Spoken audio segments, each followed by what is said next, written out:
అందుకే నమస్కారం. నిన్న చాలామంది నన్ను అడిగింది సింధ్, పాకిస్తాన్ సింధ్ ఆ రాష్ట్రం ఇండియాలో కలిసిద్దంట కదా, మన రాజ్నాథ్ సింగ్ అన్నారు, చెప్పండి అన్నారు. చెప్తా. నిన్న కోవిధర అట్ ది సేమ్ టైం కాంచనర్ అని కూడా అంటారు. ఇదేంటిది? చెట్టు. దేవతా వృక్షం అన్నట్టు పారిజాతాన్ని, భూలోకం అంటే మందారాన్ని రెండింటిని కూడా అంటుకట్టేసి కశ్యపుడు తయారు చేసింది ఈ కోవిధర చెట్టు. దానిని దేవకాంచనం అని కూడా చెప్పేసి మన వాళ్ళు అంటారు. అండ్ కన్నడలో కెంపు మందారం అని అంటారు. సో దీనిని త్రేతాయుగంలో రామరాజ్యంలో కానీ అయోధ్య రాజ్యంలో కానీ జెండాగా వాడేవాళ్ళు. ఆ జెండా మీద ఈ కోవిధర చెట్టు కనుక ఉంది అంటే ఇది వచ్చేసి అయోధ్య రాజ్యం రా అన్నటువంటి గుర్తు. త్రేతాయుగంలో వనవాసానికి సంబంధించి, అరణ్యవాసానికి సంబంధించి రామలక్ష్మణుడు సీతలు వెళ్ళినప్పుడు ఒక రథం వస్తూ ఉంటుంది. లక్ష్మణుడు చూసి ఎవరు వస్తున్నారు శత్రువులు అని చెప్పేసి అనుకున్నప్పుడు ఆ రథాన్ని ఒకసారి పరిశీలించు, ఆ రథం మీద జెండా ఉండేది కదా చూడయ్యా అని చెప్పేసి అంటాడు రాముడు. నేను లక్ష్మణుడు అంటారు కోవిధర చెట్టు ఉంది అన్న అని చెప్పేసి. అంటే మన రాజ్యమేనయ్యా, వస్తున్నవాడు భరతుడు అని చెప్పేసి అంటాడు. సో ఈ కోవిధర చెట్టు ఏం సూచించిందంటే దేవతలకు కానీ భూలోకంలో ఉన్న నరులకు కానీ ఇద్దరికి సంబంధించి కూడా గొప్ప రాజ్యంగా ఎలా ఉండాలి, రాజ్య పరిపాలన ఎలా చేయాలి, ప్రజలు సుభిక్షంగా ఎలా ఉండాలి అంటే అనేది మనకి ఈ చెట్టు ద్వారా తెలుస్తుంది. అండ్ మోర్ ఓవర్ సింపుల్గా చెప్పడం ఆయుర్వేదంలో ఈ చెట్టుకి ఎన్నో ఔషధ గుణాలనే ఉంటాయన్నమాట. సో ఆ జెండానే నిన్న అయోధ్యలో మన మోదీ గారు ధ్వజారోహణం చేస్తున్నారు. 500 సంవత్సరాల తర్వాత అయోధ్యలో రామరాజ్యంలోని జెండా రెపరెపలాడింది.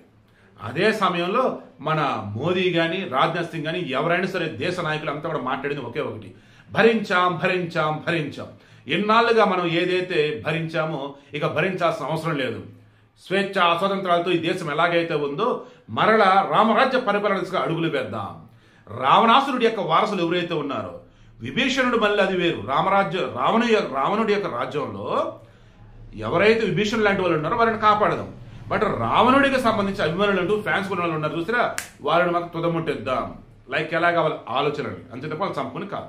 సో సింపుల్గా నేను చెప్తానంటే, నేను డివోషన్ ఛానల్ కూడా ఇచ్చున్నాను, ఇప్పుడు ఇది మెయిన్ ఎస్పీ ఛానల్ ఇస్తున్నాను.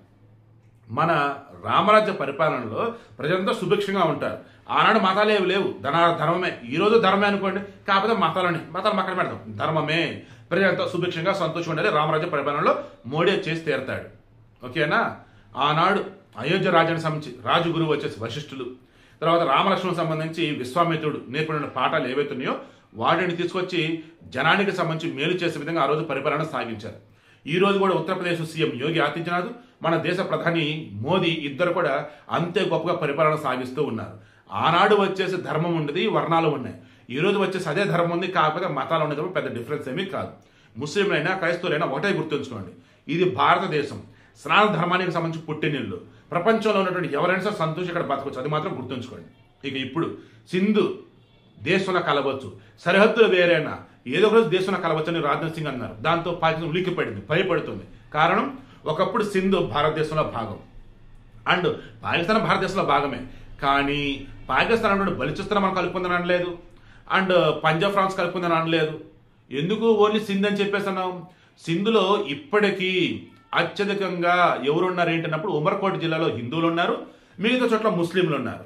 అఫ్ కోర్స్ వీళ్ళంతా కూడా మతం మార్చబడిన వాళ్ళే. ఒకప్పుడు సింధు ప్రావిన్స్ వచ్చేసి కరాచీ ఏరియా వచ్చేసి నౌకాశ్రయం పరంగా కానీ ఓవరాల్ చూసినప్పుడు అద్భుతమైన వాణిజ్య కేంద్రం. అటువంటి సింధు ప్రావిన్స్ ఉన్న వాళ్ళు ఎంతోమంది పొట్ట చేతపడి మన దేశానికి వలస వచ్చారు. ఇప్పుడే కొంతమంది హిందువులు పాకిస్తాన్ అత్యధికంగా ఉన్నారంటే వాళ్ళు సింధు ప్రావిన్స్లోనే ఉన్నారు. పంజాబ్, సింధు, గుజరాత్, మరాఠా. సో మన జాతీయ గీతంలో కూడా అది ఉండిద్ది అనమాట, సింధ్.